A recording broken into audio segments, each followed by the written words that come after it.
Bismillah. Assalamualaikum warahmatullahi wabarakatuh. Alhamdulillahi rabbil alamin. Wassalatu wassalamu ala ashrafil anbiya'i wal mursalin wa ala alihi wa sahbihi ajma'in. Rabbi shrah lana sudurana wa yassir lana umurana wa ghfir lana zunubana. Amin ya rabbal alamin. Kita lanjutkan pelajaran tafsir kita.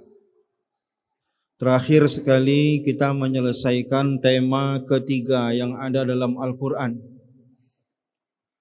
Di awal surat Al-Baqarah, di 20 ayat pertama itu ada 3 tema penting. Pertama, tema tentang orang-orang beriman. Allah jelaskan di dalam ayat yang ke-2 sampai ayat yang ke-5.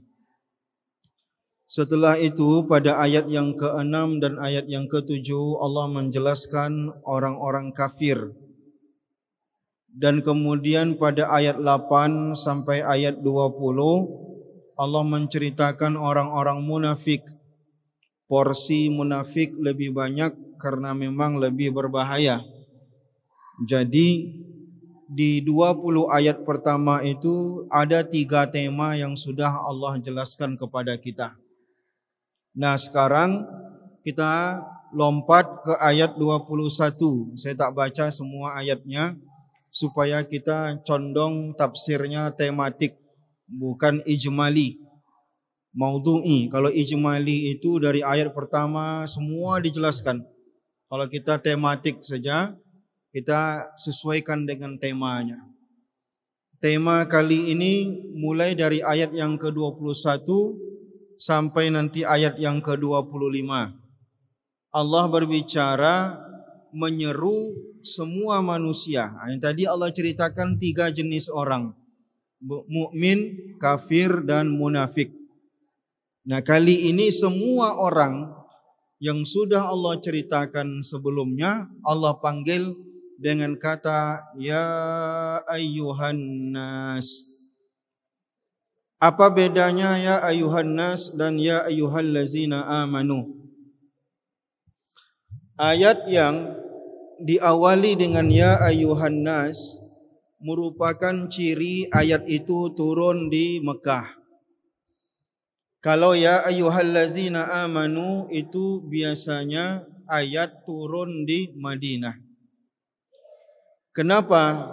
Ya ayyuhan nas maknanya adalah wahai seluruh manusia. Kalau ya ayyuhallazina amanu wahai orang-orang yang beriman. Kalimat ya ayyuhan nas ini biasanya turunnya di Mekah. Karena memang di Mekah orang yang beriman itu sedikit. Yang kedua, biasanya ya ayyuhallazina amanu itu berbicara tentang hukum. Rasulullah di Mekah belum berbicara masalah hukum. 13 tahun Rasulullah berdakwah di Mekah, ayat-ayat yang turun lebih condong menjelaskan masalah akidah dan akhlak.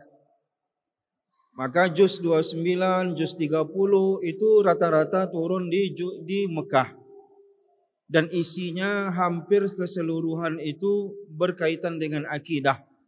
Cerita tentang akhir zaman, cerita tentang hari kiamat dan lain-lain. Gak apa-apa, masih cukup. Suara jelas? Oke, suaranya jelas Pak ya? Baik. Nah, ketika Rasulullah di Madinah itu memang banyak fokus bicara tentang hukum. Di Madinah lah baru turun ayat tentang puasa. Di Madinah lah turun ayat menjelaskan tata cara sholat. Di Madinah lah baru turun ayat-ayat tentang bersuci. Di Madinah lah turun ayat-ayat tentang haji dan segala macam. Rata-rata turun pada tahun kedua. Maka ayat-ayat di Madinah tidak lagi menggunakan ya ayyuhan nas, tapi menggunakan ya ayyuhallazina amanu. Nah, ini kena alasan kenapa ya ayuhan nas dijadikan ciri-ciri ayat makkiyah. Nah, itu ya. Baik, jadi ayat ini makkiyah. Apa makna makkiyah? Ayat ini turun di Mekah. Nah, ayat-ayat turun di Mekah ciri-cirinya banyak. Di antaranya kata ulama biasanya ayat-ayat yang pendek. Itu rata-rata turun di Mekah ciri-cirinya. Apalagi ayat-ayat yang berbicara yang menggunakan kata kalla, ada kalla di awal, itu rata-rata turun di Mekah. Nah, di antaranya ayat yang diawali ya ayuhan nas. Kalau di Madinah, ayat yang turun di Madinah itu ciri-cirinya panjang, menggunakan ya ayyuhallazina amanu, sebalik daripada ayat-ayat makkiyah tadi. Nah, penting bagi kita mengetahui ini. Ya ayyuhallazina ya ayyuhannas u'budu, wahai manusia u'budu. Jika diterjemahkan u'budu secara harfiah artinya sembahlah. Tapi jika dibaca kitab-kitab tafsir, u'budu artinya bukan sembahlah, tapi tauhidkanlah. Nah, ini penting bagi kita untuk membaca tafsir. Maka saya sering katakan, jangan belajar agama pakai Quran terjemah. Ini bisa menyesatkan kita, karena kedangkalan kita di dalam memahami. Jangan belajar Al-Quran pakai Quran terjemah. Kalau mau belajar melalui Al-Quran, bacalah kitab tafsir, walaupun terjemah. Nah, begitu ya. Ya ayyuhan nasu u'budu, wahai orang-orang. Nah, jadi menggunakan kata orang-orang. Karena di Mekah itu orang Islamnya sedikit. Maka digunakanlah kata orang-orang, bukan dikatakan orang-orang beriman. U'budu, bertauhidlah kalian. Ya ayuhan nasu u'budu rabbakumul ladzi khalaqakum. Rabbakum. Di dalam Al-Quran, di dalam kalimat Allah ini, kalimat Tuhan, kadang kita menggunakan kata Allahumma. Di dalam doa kita, kadang kita menggunakan kata Rabbana. Apa makna Rabb? Rabb itu kita terjemahkan dengan kata Tuhan. Tapi Rabb ini punya makna. Makna Rabb apa? Rabb itu artinya dialah yang mengatur. Itu makna Rabb. Artinya apa? Tidak akan ada berjalan hari ini, berputar hari ini, atau apapun yang terjadi hari ini kecuali dengan kemauan Allah, dalam ketentuan Allah. Allah yang menentukan itu disebut dengan Rabb. Maka alhamdulillahi Rabbil alamin. Apa makna Rabbil alamin? Semua alam ini, bintang-bintang yang ada di galaksi, peredaran matahari, ikan-ikan di lautan dapat makan, ya, gunung kapan dia meletus, kapan dia diam, semuanya diatur. Yang mengatur itu disebut dengan Rabb. Nah, jadi kata Allah Subhanahu wa taala di ayat ini luar biasa. Ya ayyuhan nasu u'budu rabbakum. Tauhidkanlah Rabb kalian. Mengapa Allah menggunakan kata Rabb di ayat itu? Supaya orang tahu ini ayat 21 dan 22 satu-satunya ayat di mana Allah menyuruh kita beribadah dan bertauhid, tapi menyebutkan alasannya. Maka di temanya ini, ayat 21 ini, alasan mengapa manusia beribadah dan bertauhid. Di awal udah Allah buka. Ya ayyuhan nas, wahai manusia, u'budu, sembahlah, tauhidkanlah Allah, Rabbakum. Tapi Allah menggunakan kata Rabb. Di awal sudah Allah buka. Alasan kamu mentauhidkan Allah, karena Allah itu Rabb. Mudah-mudahan bisa dipahami ya. Ini ayat setelah Allah menyuruh kita beribadah, Allah sebutkan alasan mengapa kita harus mentauhidkan Allah. Dibuka oleh Allah tengah-tengah ayat, karena Allah itu adalah Rabb. Ini alasan yang paling pertama. Apa makna Rabb? Tak akan ada apapun yang terjadi dengan kita hari ini melainkan ketentuan Allah Subhanahu wa taala. Tidak ada satupun daun yang gugur walaupun dari ribuan tahun dia kering, melainkan dia gugur dengan perintah Allah Subhanahu wa taala. 10.000 tahun pun dia kering di pohon itu, jika Rabb tidak mengizinkan maka dia tak akan pernah gugur. Nah, ini makna Rabb. Ini Rabb, perlu kita paham makna Rabb. Maka kita berdoa Rabbana. Kenapa menggunakan kata Rabb? Kadang kita menggunakan Allahumma, kadang kita menggunakan Rabbana. Rabb itu ya Allah, Engkau yang mengatur ya Allah. Jadi yang kami minta ini bisa terjadi kalau Engkau mengaturnya ya Allah. Itu makna Rabbana. Rabbana hab lana min azwajina wa zurriyatina. Ya Allah, ya Rabbana. Rabbana kita terjemahkan ya Allah. Tapi makna tersiratnya adalah wahai zat yang mengatur segala sesuatu. Itu makna Rabbana. Ya ayyuhan nasu ubudu rabbakum. Wahai manusia, bertauhidlah kepada Allah, karena Allah itu Rabbakum. Allah yang ngatur kalian. Motor kalian bisa hidup malam ini, itu Allah yang ngatur. Kalau Allah bilang mati, dia nggak akan hidup malam ini. Kita bisa duduk malam ini, Allah yang ngatur. Kalau Allah tak ingin, banyak yang tak sampai malam ini untuk duduk di sini. Itu makna Rabb. Setelah Allah ceritakan bahwa Allah adalah Rabb, alasan kedua adalah kata Allah, ya ayuhan nasu ubudu rabbakumul lazi khalaqakum. Rabb itulah yang membuat kalian tercipta, kata Allah. Jadi kita ada hari ini karena siapa? Karena Rabb tadi. Karena Rabb tadi kita tercipta. Dalam keadaan sehat, dalam keadaan baik, dalam keadaan terjaga, umur panjang, itu semua diatur oleh Rabb tadi. Maka ya, apakah tidak cukup alasan kita beribadah kepada Allah, mentauhidkan Allah? Tak cukupkah alasan kita diciptakan ini membuat kita beribadah kepada Allah? Mestinya cukup. Walaupun ingat, walaupun Allah Subhanahu wa taala tidak butuh hamba-hambanya ibadah kepadanya. Maknanya apa? Semua kita menjadi orang saleh, semua kita menjadi mukmin yang saleh, tidak menambah kekuasaan Allah Subhanahu wa taala. Dan semua kita berubah menjadi orang kafir yang durhaka kepada Allah, tidak mengurangi sedikit pun kekuasaan Allah Subhanahu wa taala. Ingat itu. Nah, jadi kata Allah, Rabb kalian yang menciptakan kalian. Maka itu sebenarnya cukup menjadi alasan kenapa kalian mengabdikan diri kepadanya. Nah, ini dia. Wallazina min qablikum la'allakum tattaqun. Jangankan kalian, kata Allah, nenek moyang kalian pun yang menciptakan itu Allah. Ayah kalian, atuk kalian, unyang kalian, wujud kalian, sampai Nabi Adam pun yang menciptakan Allah, kata Allah.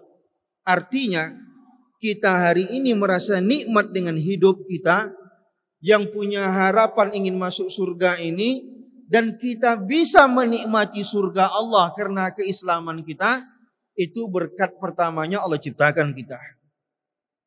Kalaulah tak pernah Allah ciptakan kita, mustahil ada harapan kita masuk surga Allah Subhanahu wa taala. Nah, jadi berarti di sini Allah menyuruh kita untuk apa? Di ayat ini, alasan kita bertauhid sebagai ungkapan rasa syukur kita kepada Allah Subhanahu wa taala.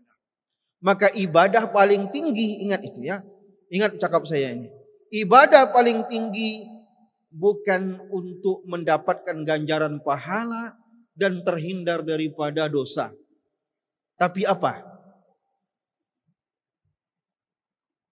Rasulullah ketika bengkak kakinya ditanya sama istrinya, ya Rasulullah, kamu kan sudah dimaafkan Allah dosa-dosamu, sudah dijamin maksum segala macam. Kenapa harus sampai berdarah-darah begini ibadah? Kenapa harus bengkak-bengkak kakimu beribadah? Apa jawaban Rasulullah? Afala akuna abdan syakura? Apakah kamu tak suka aku ini bersyukur kepada Allah? Jadi ternyata Rasulullah ibadah sampai bengkak kakinya bukan mikirkan surga dan neraka, tapi memikirkan bagaimana dia bersyukur kepada Allah Subhanahu wa taala. Itu ibadah paling tinggi itu. Kalau ibadahnya masih mikirkan surga dan neraka, berarti ibadahnya minta diupah. Walaupun boleh, tapi levelnya belum pada puncaknya. Level pada puncaknya itu apa? Di saat orang beribadah bukan lagi karena pahala, tapi mengharapkan terungkapnya rasa syukur karena Allah menciptakan dia, itu ibadah paling tinggi. Nah, ini kita dapati daripada ayat yang ke-21 ini. Baik. Jadi di ayat ini berapa alasan kita dapat temukan mengapa kita harus beribadah kepada Allah? Karena Allah yang menciptakan kita, Allah yang Rabb, jadi mengatur segala sesuatu kehidupan kita. Dia yang menciptakan kita, dia yang menciptakan nenek moyang kita. Nah, jadi ini alasan cukup kuat kenapa kita mentauhidkan Allah Subhanahu wa taala. Karena yang membuat kita dapat gaji hari ini, yang membuat kita sehat bukan olahraga kita, tapi kemauan Allah. Yang membuat kita dapat duit hari ini bukan karena usaha kita. Usaha kita cuma wasilah. Sebenarnya Allah lah yang memberikan kepada kita rezeki. Nah, begitu ya. Allazi ja'ala lakumul arda firasya. Ini alasan berikutnya kenapa kita harus mentauhidkan Allah. Alasan berikutnya adalah allazi ja'ala lakumul arda firasya, karena Allah telah membentangkan bumi ini untuk kalian. Maksudnya apa? Ya. Allah sudah pilihkan tempat yang terbaik untuk kalian hidup. Dan semua yang ada di bumi ini untuk mendukung kehidupan manusia. Semua yang ada di bumi ini. Apa yang ada di bumi ini?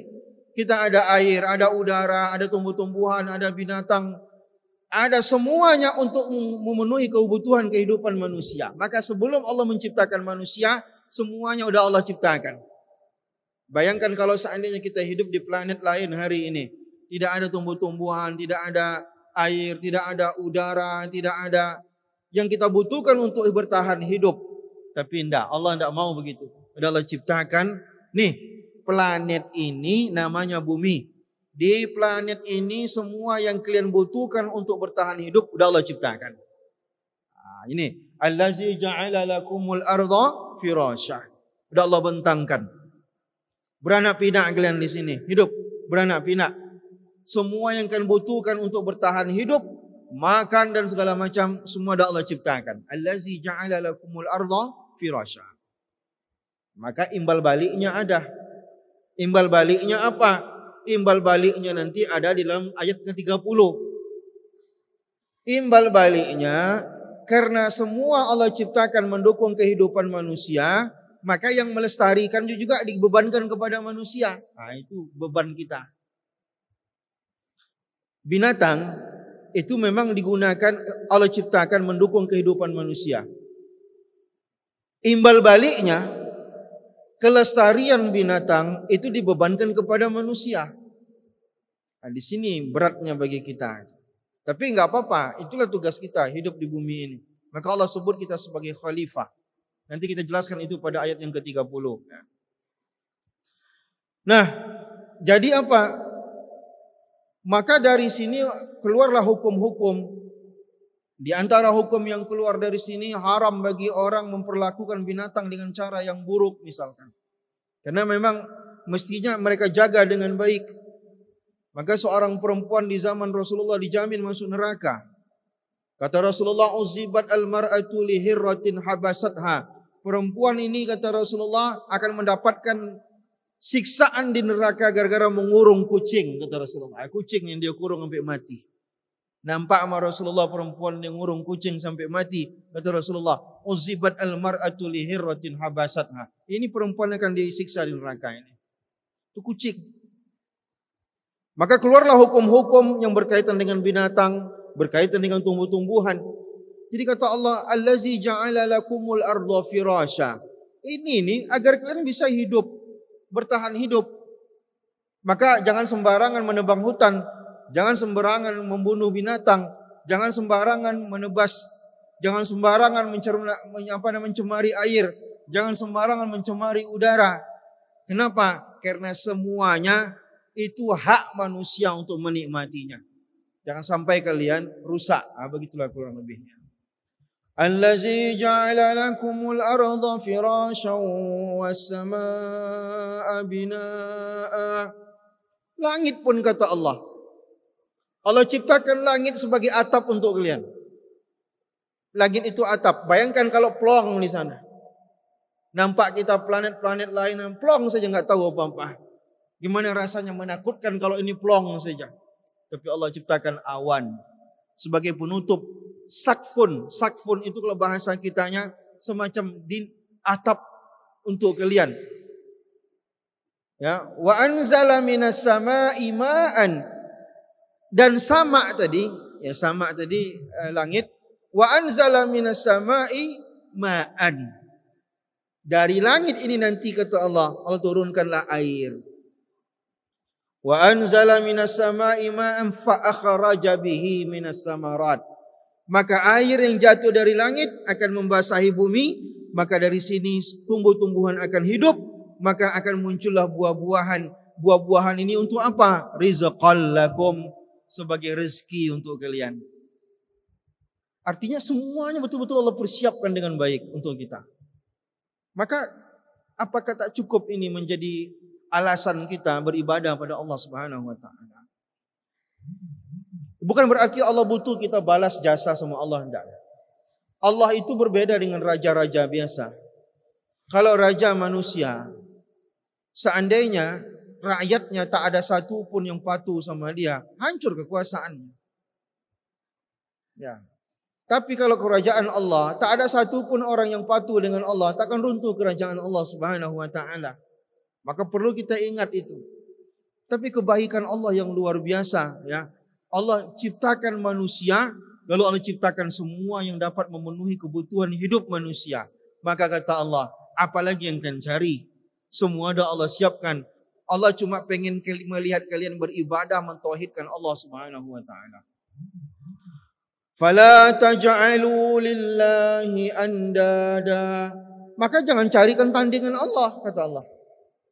Semua dah Allah siapkan untuk kalian. Bumi, langit, air, udara, semua dah Allah siapkan. Binatang-binatang, tumbuh-tumbuhan. Allah minta jangan kalian carikan tandingan Allah Subhanahu wa taala. Itu aja. Jangan ada tandingan Allah di hati kalian. Jangan sampai ada yang lebih kalian cintai daripada Allah Subhanahu wa taala. Jangan sampai kalian lebih cinta sama negara kalian daripada kepada agama kalian. Jangan sampai kalian lebih patuh kepada undang-undang negara daripada undang-undang yang ada dalam Al-Quran kalian. Itu yang Allah minta. Jangan carikan tandingan untuk Allah Subhanahu wa taala. Artinya apa? Jika berbenturan antara hak Allah dengan hak makhluk, jangan sampai hak Allah yang dikorbankan. Apa hak makhluk? Hak diri kita misalkan. Hak Allah apa? Disembah. Hayya 'alas shalah. Kita khawatir kalau saya tutup kedai ini, maka bisa jadi nanti pelanggan ini bubar. Berarti dia lebih mendahulukan hak makhluk daripada hak Allah Subhanahu wa taala. Berarti ada tandingan Allah di hati dia. Berarti ada tandingan Allah dalam hidup dia. Padahal rezeki dia Allah yang beri, tapi dia lebih mementingkan pelanggan dia daripada Allah Subhanahu wa taala. Ini makna menjadikan tandingan untuk Allah. Jangan sampai Allah dapat tandingan dalam diri kita, ya. Kita jualan, yang menentukan kita dapat untung atau tidak itu Allah. Maka terbaliknya di mana? Terbaliknya adalah kita tahu yang ngasih untung ini Allah, tapi di saat ada hak Allah tak kita kasih. Kita jualan di depan. Kita tahu yang menentukan kita dapat untung atau tidak Allah.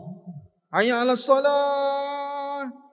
Kita tahu nih, ini jualan ini kalaupun Allah gerakkan hati pelanggan datang ke kedai ini. Kalau Allah tak gerakkan tak datang ke kedai ini. Tapi hayya 'alas shalah kata masjid tak datang kita. Nah, berarti itu bohong. Ya, itu bohong. Kenapa? Mengatakan tidak ada tandingan Allah di hati kita, tapi prakteknya tidak begitu. Kata Allah, "Fala taj'alu lillahi andadan wa antum ta'lamun." Kalian ngerti, tapi enggak kalian buat. Kalian carikan tandingan untuk Allah Subhanahu wa taala. Baik, kita sambung. Wa in kuntum fi raibim mimma nazzalna ala abdina. Yang membuat kalian tak mau beribadah itu apa? Ternyata sebagian orang tidak mau beribadah kepada Allah karena ragu kepada Al-Quran. Artinya apa? Allah kan menyuruh kita beribadah. Acuan beribadah itu apa? Acuan beribadah itu Al-Quran. Maka kalau kita sudah mengikrarkan diri mau beribadah, mentauhidkan Allah, maka rujukannya Al-Quran. Lalu ada sebagian orang tidak mau beribadah karena apa? Karena ragu dengan apa yang ada dalam Al-Quran.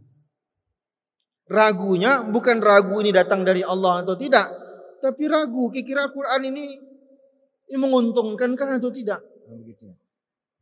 Ditantang oleh Allah.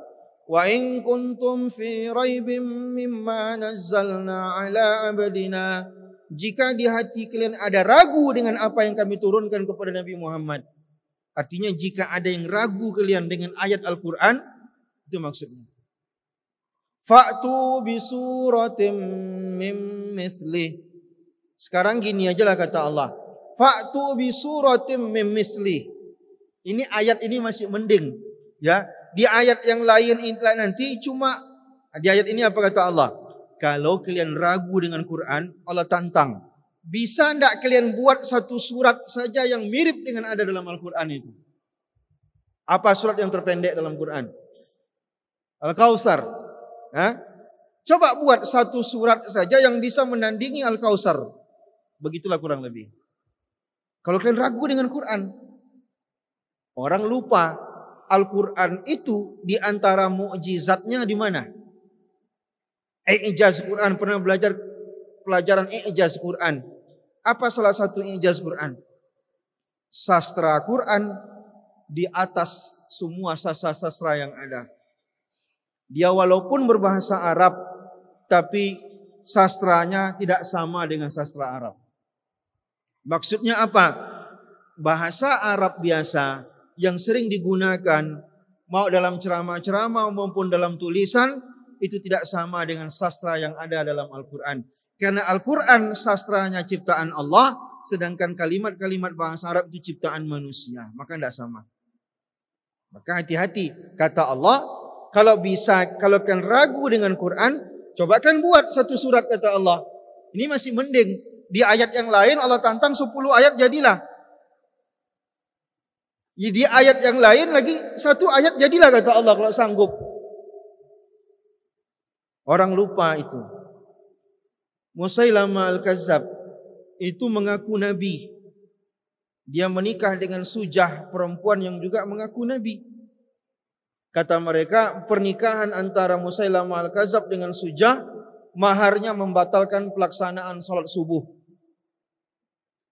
Nah, Musailamah Al-Kazzab, agar orang percaya kalau dia Nabi, dia buat surat-surat tandingan. Ada banyak, nanti bisa di searching di internet, ya. Surat-surat palsu yang dikarang oleh Musailamah Al-Kazzab. Itu banyak di Quran. Ya difda ibdati difda a'laki fil ma wa asfalaki fil ma fit turabi. Wahai kata anak perempuan kata, bagian atasmu mengapung di atas air, bagian bawahmu berada dalam tanah.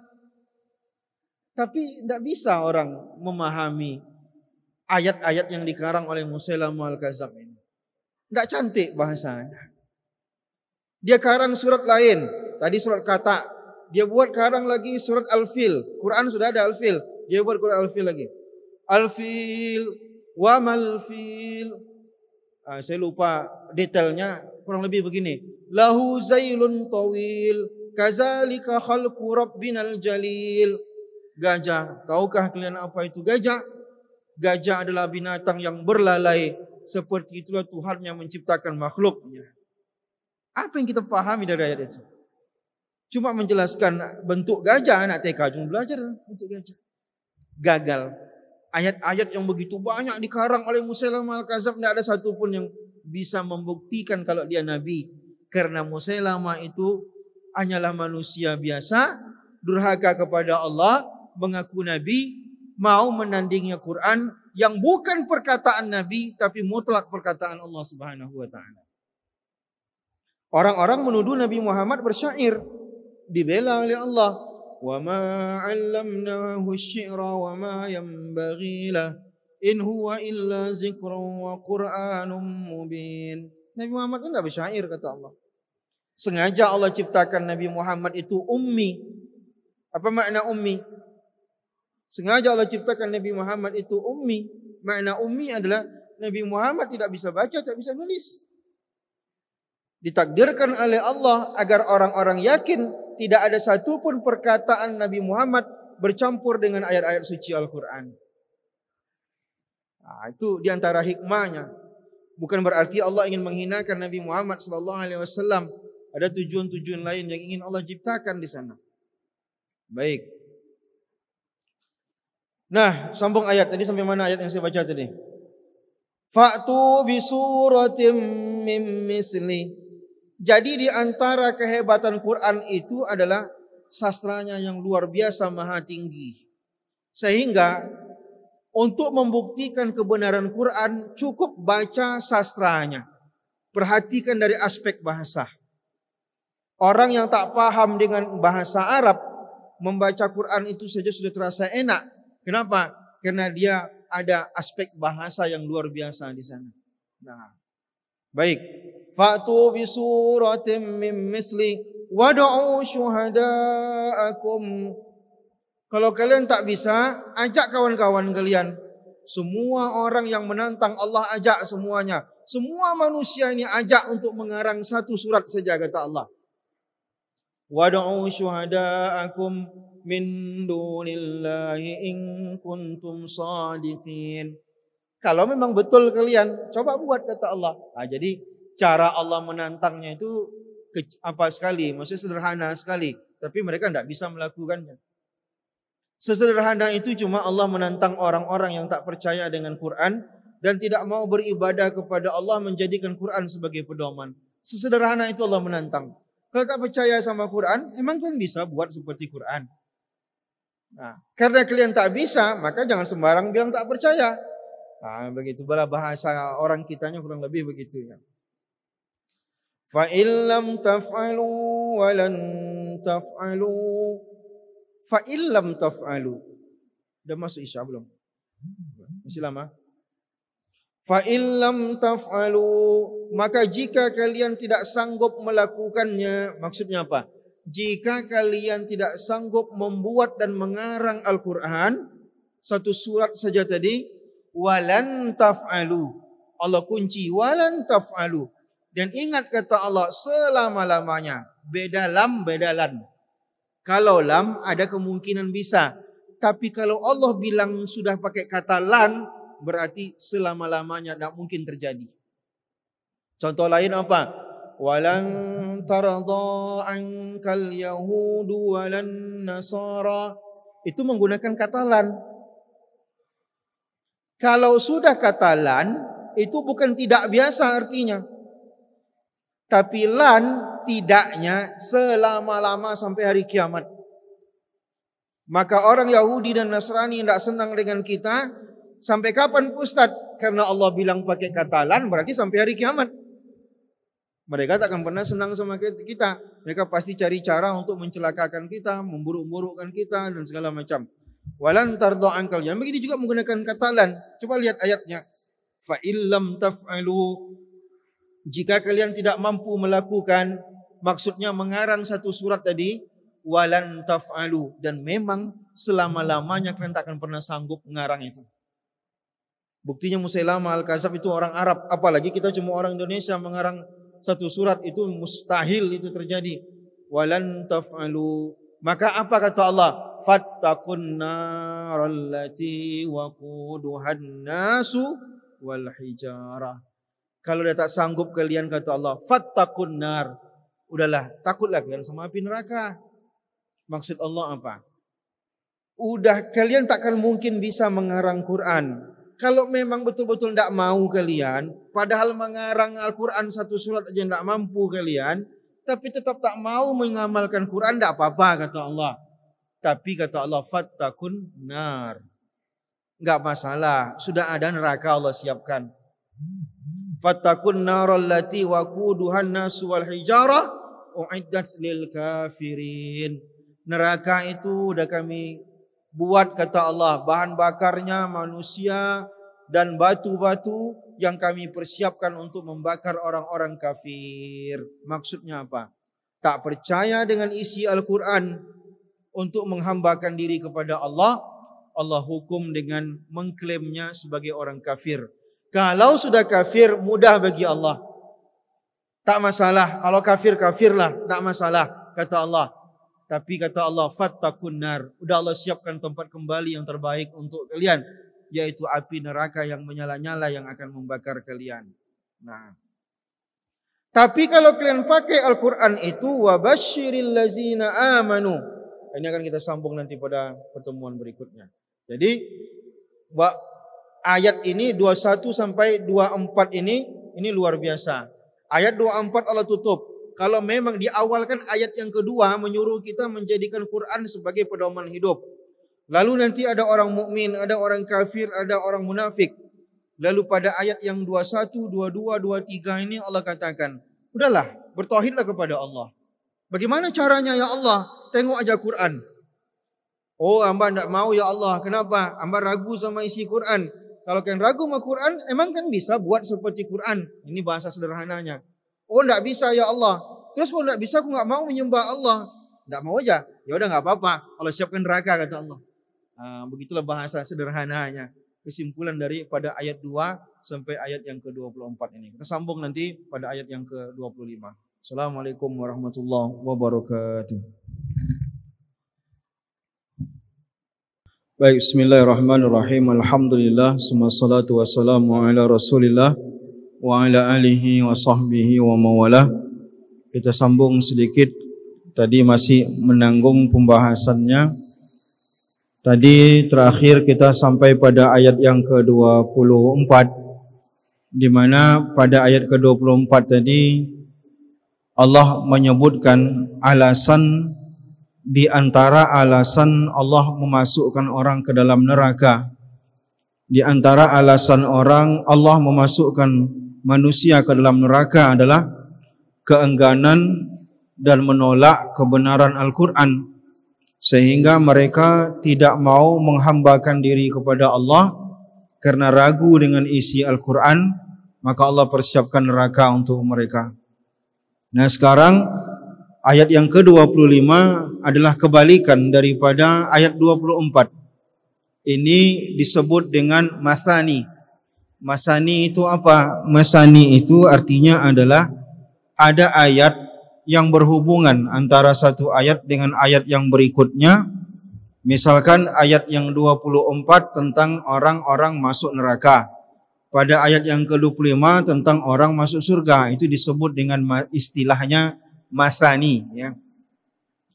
Baik, bismillahirrahmanirrahim. Wa basyiril ladzina amanu wa 'amilus shalihat. Wa basyir, dan berikanlah kabar gembira. Wa basyir, berikan kabar gembira. Tadi kabar buruk. Apa kabar buruknya tadi? Ada orang-orang yang akan dimasukkan ke dalam neraka. Siapa tadi yang Allah masukkan dalam neraka? Yaitu mereka yang ragu dengan isi Al-Quran, sehingga tidak mau menghambakan diri kepada Allah, menjadikan Al-Quran pedoman hidup untuk menghambakan diri kepada Allah. Nah, sekarang kebalikannya. Wa basyiril ladzina amanu wa 'amilus shalihat. Berikanlah kabar gembira kepada orang-orang yang beriman dan beramal saleh. Beriman dan beramal saleh harus seiring, iman dengan amal saleh. Meskipun asalkan dia beriman pasti masuk surga. Artinya begini ya. Man qala la ilaha illallah dakhalal jannah. Orang yang mati dalam keadaan Islam itu pasti masuk surga. Asalkan tidak gugur imannya di saat dia meninggal dunia. Tapi apakah otomatis langsung masuk surga? Wallahu alam, tidak dulu. Kenapa? Karena dia harus mempertanggungjawabkan kesalahan-kesalahan dia. Adakah orang yang langsung masuk surga? Ada. Ayat ini disebut oleh Allah Subhanahu wa taala kabar gembiranya untuk siapa? Kabar gembiranya untuk dua jenis orang. Pertama, beriman, yang kedua beramal saleh. Amal salehnya dapatnya dari mana? Amal salehnya dapatnya dari Al-Qur'an. Jika pada ayat 24 tadi Allah bercerita tentang orang yang tidak mau menjadikan Al-Quran sebagai pedoman hidup mereka, nah ayat 25 ini kebalikannya. Orang yang beriman dan beramal saleh itu adalah orang-orang yang menjadikan Al-Quran sebagai pedoman hidup. Kabar gembiranya apa? Wa basyiril ladzina amanu wa 'amilus solihati anna lahum, bahwasanya untuk mereka jannatin tajri min tahtihal anhar. Ini jangan dulu dipahami secara perkata ya. Bahwa Allah mempersiapkan untuk mereka apa? Tajri jannatin. Jannatin jamak daripada jannah. Jika jannah satu surga, jannatin artinya banyak macam surga. Jadi surga itu tak satu macam. Ada beberapa tingkatan surga, ada beberapa pintu surga. Ada surga Rayyan, ada surga Adnin, dan surga-surga Darussalam. Ada surga tertinggi disebut dengan surga Firdaus. Jadi ada macam-macam surga. Kata Allah, kami sudah siapkan untuk mereka anna lahum jannatin. Bagaimana bentuk surga itu? Kita kalau mau pergi ke suatu tempat, yang kita pilih apa? Yang kita pilih adalah keindahan. Kita memilih tempat berdasarkan keindahannya. Baik. Ketika Allah Subhanahu wa taala menyebutkan surga dalam ayat ini, Allah menceritakan tentang keindahan surga. Bagaimana cara Allah menyebutkan keindahan surga? Pertama, anna lahum jannatin. Pertama kata Allah, tajri min tahtihal anhar. Apa makna tajri min tahtihal anhar? Mengalir di bawahnya sungai. Kenapa kata sungai? Karena air biasanya menjadi lambang keindahan. Maka orang kalau mencari tempat rekreasi itu air, laut, pantai, sungai. Jadi kata Allah, Allah ingin gambarkan kepada kita ini betul-betul indah. Surga ini betul-betul indah. Cuman ingat ya, apapun cerita manusia tentang surga, surga pasti lebih bagus dari itu. Maka kata Allah apa? A'dadtu li ibadis salihin. Sudah aku persiapkan untuk hamba-hambaku yang saleh. Ma la ainun ra'at. Sesuatu yang tak pernah dilihat oleh mata manusia. Maksudnya apa? Sebagaimanapun kita memikirkan tentang keindahan sesuatu, pasti surga lebih indah daripada itu. Apapun keindahan yang pernah kita lihat, kata Allah Subhanahu wa taala, pasti surga lebih indah daripada apa yang pernah dilihat oleh manusia. Wala uzunun sami'at. Apa saja keindahan yang pernah didengar, diceritakan oleh orang, pasti surga lebih indah daripada itu. Wala khatara fi qalbil bashar. Dan indahnya surga itu tak akan pernah bisa terlintas oleh hati manusia. Setinggi apa kita bisa membayangkan satu keindahan? Coba bayangkan satu keindahan. Pasti surga lebih indah dari itu. Itu maksud Allah. Pasti takkan pernah keindahan surga itu terbesit di hati manusia. Pasti takkan pernah. Maka kata Allah pertama, tapi yang diceritakan oleh Allah dalam ayat ini cuma sebagai gambaran. Pertama kata Allah, tajri min tahtihal anhar. Kullama ruziqu minha.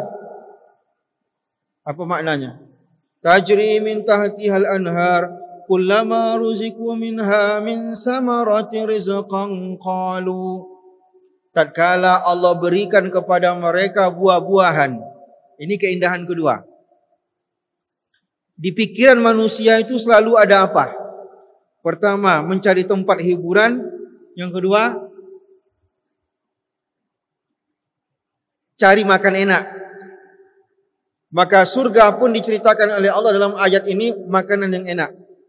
Kullama tatkala ruziku minha, mereka di dalam surga itu diberikan makanan-makanan. Min samaratin, buah-buah yang dikasihkan kepada mereka. Apa kata mereka? Qalu hadzal ladzi ruzikna min qablu wa utubi mutasyabiha. Kata mereka apa? Ini sama nih persis. Dulu di dunia kita juga pernah makan ini. Kata ulama menafsirkan ayat ini, kata ulama, apa yang kita makan di surga adalah apa yang pernah kita lihat di dunia ini. Ada buah mangganya, ada buah rambutannya. Tapi kata ulama, termasuk dalam kitab tafsir Ibnu Katsir dijelaskan, launuhu wahid wa ta'muhu mukhtalif. Bentuknya bisa jadi sama, warnanya bisa jadi sama, tapi rasa tidak mungkin sama. Pisang yang kita makan di dunia ada rasanya. Pisang yang kita makan di akhirat itu jauh lebih enak daripada pisang yang ada kita makan di dunia. Itu maksudnya. Jadi kenapa Allah sebut makanan? Karena di pikiran manusia itu ada makanan. Laki-laki apa yang dipikirkan di otak laki-laki? Pergi ke tempat-tempat yang indah. Disebut oleh Allah, surga itu mengalir di bawahnya sungai-sungai. Apalagi di pikiran laki-laki? Makanan. Maka nanti ada uang dikit-dikit beli makan, kumpul-kumpul dikit beli makan. Allah sebutkan apa saja kamu mau makan itu ada. Apalagi yang ketiga yang disebut yang ada di pikiran laki-laki? Perempuan. Maka kata Allah, walahum fiha azwajum mutahharah. Dan orang-orang yang masuk surga itu kata Allah akan mendapatkan pasangan hidup. Akan mendapatkan pasangan hidup bukan sembarang perempuan, tapi seperti bidadari. Azwajum mutahharah. Apa makna mutahharah? Makna mutahharah adalah istri-istrimu di akhirat kelak tidak sama seperti istrimu di dunia, yang kadang haidnya sampai 8 hari sampai 15 hari. Tapi istri-istrimu di akhirat itu tak akan pernah haid selama-lamanya. Selama-lamanya dia senantiasa suci. Sehingga kapanpun kamu mau gauli dia, kamu bisa menggaulinya. Bahkan kata ulama, istrimu di akhirat tidak akan berberak, tidak buang air, agar kapan saja kamu mau menikmatinya, kamu bisa nikmati. Nah, ini makna daripada walahum fiha azwajum mutahharah. Jadi semua yang ada di pikiran manusia di dunia ini disebutkan oleh Allah dalam ayat itu. Apa di pikiran manusia? 3 tadi. Ingin berada di tempat yang indah, ingin makan apa saja, yang ketiga ingin pasangan hidup. Di surga kelak manusia akan berada pada usia terbaiknya. Umur berapa orang-orang yang dah tua ini akan kembali dimudahkan oleh Allah? Umur berapa? Umur berapa antum paling produktif dalam hidup? Rasanya betul-betul matang sebagai seorang manusia, sebagai seorang laki-laki, sebagai seorang perempuan. Sebagai seorang laki-laki rasanya paling matang di usia itu di umur berapa? Maka orang masuk surga itu berada di umur 33 tahun. Di usia yang betul-betul matang, cara berpikirnya matang, menikmati betul-betul sudah bisa berpikir dengan cerdas, kesabarannya sudah mulai datang. Di saat betul-betul matang sebagai seorang manusia, di saat itu Allah balikkan manusia itu ke dalam surga. Yang cacat-cacat Allah sembuhkan, Allah balikkan dengan tubuh yang sempurna. Nenek-nenek di zaman Rasulullah menangis dicandain oleh Rasulullah. Kata Rasulullah, nenek-nenek takkan masuk surga, kata Rasulullah. Canda Rasulullah, tapi nenek ini sampai menangis mendengar itu. Kata maksud saya, kata Rasulullah, nenek-nenek takkan kembali ke surga dalam bentuk nenek-nenek. Karena apa yang mau dinikmati oleh nenek-nenek? Gigi tidak ada. Ya, apa yang dinikmati oleh kakek-kakek? Istri banyak, mau menikmati istri tapi dah enggak sanggup lagi. Apa yang mau dinikmati? Nah, tapi dibalikkan di usia yang paling produktif, bisa menikmati semuanya. Nah, ini yang Allah iming-iming di dalam ayat ini. Walahum fiha azwajum mutahhara wa hum fiha khalidun. Kata Allah, sekali masuk surga tak akan pernah keluar dari surga lagi. Kalau kita ini bisa jadi mudah-mudahan yang sering ngaji tidak. Orang-orang yang muslim yang berbuat maksiat, dia nggak langsung masuk surga. Dia mungkin masuk neraka dulu, mempertanggungjawabkan perbuatannya. Tapi dia masuk neraka, dia bisa keluar dari neraka. Selesai hukuman dia keluar. Kecuali dia kafir tak akan keluar daripada neraka. Tapi dia muslim, dia masuk neraka, dia akan keluar dari neraka dan dia akan masuk surga. Sekali dia masuk surga, selamanya tak akan pernah keluar dari surga. Inilah kata Allah. Syaratnya di awal tadi apa? Yang Allah beri kabar gembira tentang ini siapa? Wa basyiril ladzina amanu wa amilus shalihat. Beriman kalian kepada Allah, beriman kalian kepada isi Al-Qur'an dan lakukanlah perkara-perkara baik yang ada dalam Al-Qur'an, maka semua iming-iming, semua janji-janji Allah tentang surga bisa didapatkan oleh orang-orang yang melakukannya, yaitu orang beriman dan melakukan amal saleh. Baik, saya cukup ya. Itu tadi penutup tema kita, yaitu ayat 25. Saya ulangi, dari ayat yang pertama kita bahas, ayat 1 sampai ayat 5 berbicara tentang apa? Tentang orang-orang yang beriman. Ayat 6 dan ayat 7 bercerita tentang orang kafir. Ayat 8 sampai 20 berbicara tentang orang munafik. Ayat 21 dan 22 Allah berbicara tentang alasan mengapa manusia harus beribadah dan mentauhidkan Allah. Ayat 23 dan 24 itu adalah Allah tantang manusia yang ragu dengan Quran, tak mau beribadah kepada Allah. Sehingga ayat 24 itu Allah katakan ancamannya adalah neraka. Dan terakhir ayat 25 kita bahas, ada cara bagi kita masuk surga. Apa caranya?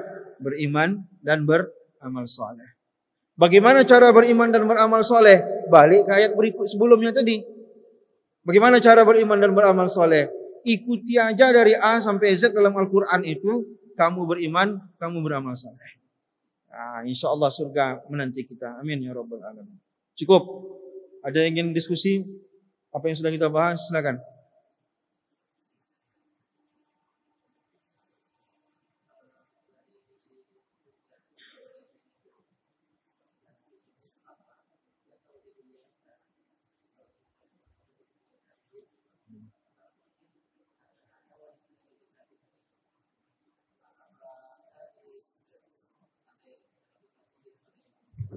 Baik, begini. Tadi sudah dikunci oleh Allah Subhanahu wa taala. Bagaimana cara Allah menguncinya?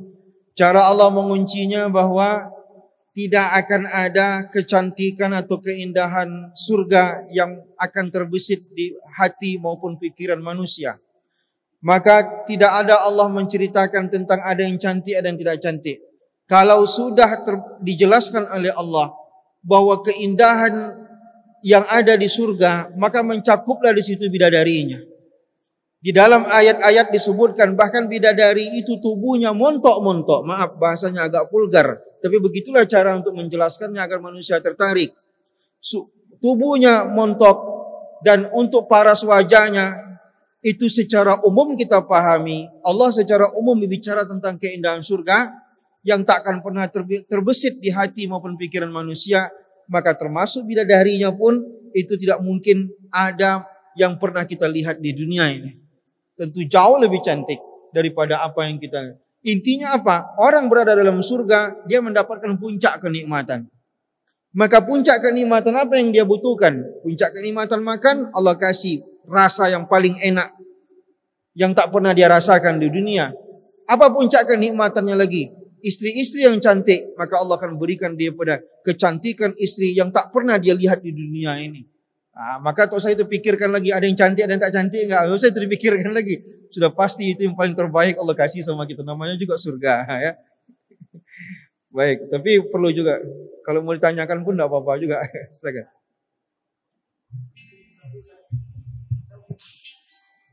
Apa?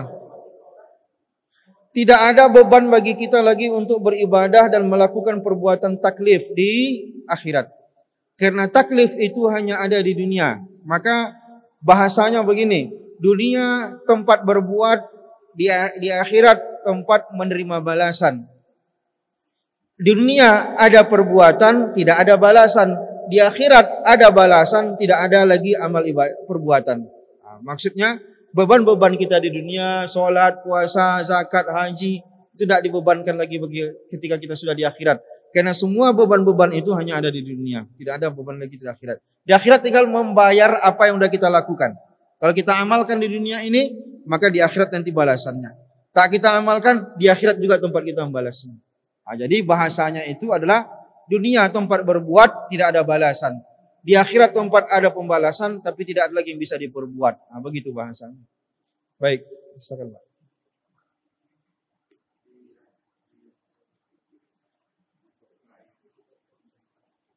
Gimana Pak? Itu saja pertanyaannya Pak. Baik.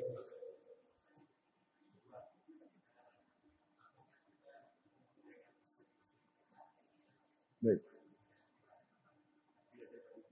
Baik. Pertama pertanyaannya, apakah kita berjumpa dengan Allah? Kata Allah, wa man kana yarju liqa'a rabbi falyamal amalan salihan wa la yusyrik bi ibadati rabbih ahada. Nikmat di atas nikmat, puncak kenikmatan penduduk surga adalah berjumpa dengan Allah Subhanahu wa taala. Maka kata Allah, syarat berjumpa dengan Allah ada. Wa man kana, dan orang-orang yang yarju mengharapkan liqa'a rabbi, berjumpa dengan Tuhannya, falyamal amalan salihah, lakukanlah amal-amal saleh, wala yusyrik, jangan pernah syirik mengsekutukan Allah bi ibadati rabbih ahada. Itu jawaban Pak. Lalu apakah ada ayat-ayat yang berkaitan dengan apakah kita bisa